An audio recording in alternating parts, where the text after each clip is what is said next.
Trackmania Turbo brings back the good old days of speedy, high-action, arcade racing to consoles and gaming PCs. The player will be able to race through difficult, twisty, curvy tracks and perform over-the-top and insane stunts.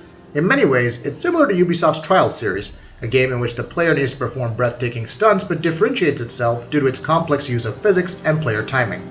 Regardless, how does the game perform? Is it able to deliver a consistent 60 frames per second experience on all platforms? Let us find out.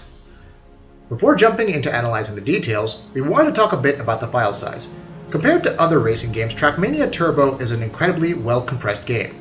All the versions are below 5 GB, and it's surprising to see so much content packed in such a small size. Granted, the game isn't a visually stunning one like Project Cars or Drive Club, but in no way does it look bad. Now, if only other studios could take heed. As usual, let's take a look at the PC version first. As expected, Trackmania Turbo will not really push any modern gaming PCs to their absolute limits. Heck, even if you have gaming PC hardware that is a couple of years old, you won't face any issues running the game at 60 frames per second. We tested the game on an AMD FX 8350 CPU and Radeon R9 294GB GPU along with 16GB of memory, and as mentioned above, we faced no performance issues. However, screen tearing was witnessed at times. This issue is also present on the console versions, and we're not sure what the reason could be. It's even more baffling on the PC build, since this isn't a technically demanding game. Fortunately, this isn't a deal breaker as the engine corrects the screen tearing in a few moments. The PC version does not come along with a load of graphical settings. You can change the filtering quality, the amount of frames that can be processed at a time, shader quality, reflections, and shadow quality. The game also provides 3 presets, with very fast representing the lowest setting and very nice representing the highest graphical setting. And these are dumb names, to be honest. In the end, if you have a decent gaming rig which isn't over 3 years old, you would easily be able to max out the game.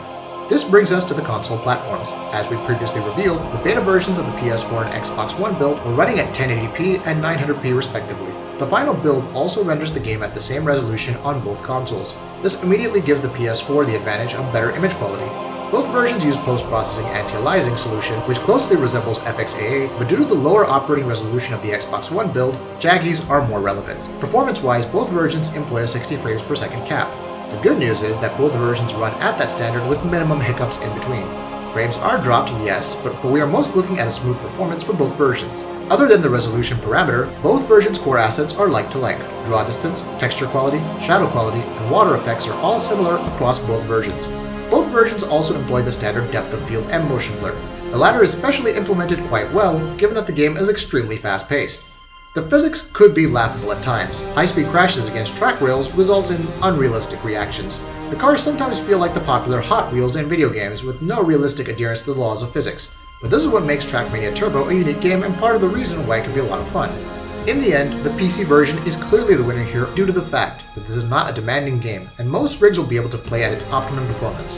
Furthermore, the PC version has better anisotropic filtering along with slightly better shadow and core assets quality. Between the PS4 and Xbox One versions, it's the PS4 version that has better image quality, but really, that is the only difference between the two. Opt for the PS4 version if you can, but note that the Xbox One version isn't necessarily the inferior version. If you like what we're doing, please go ahead and click that subscribe button. See you soon!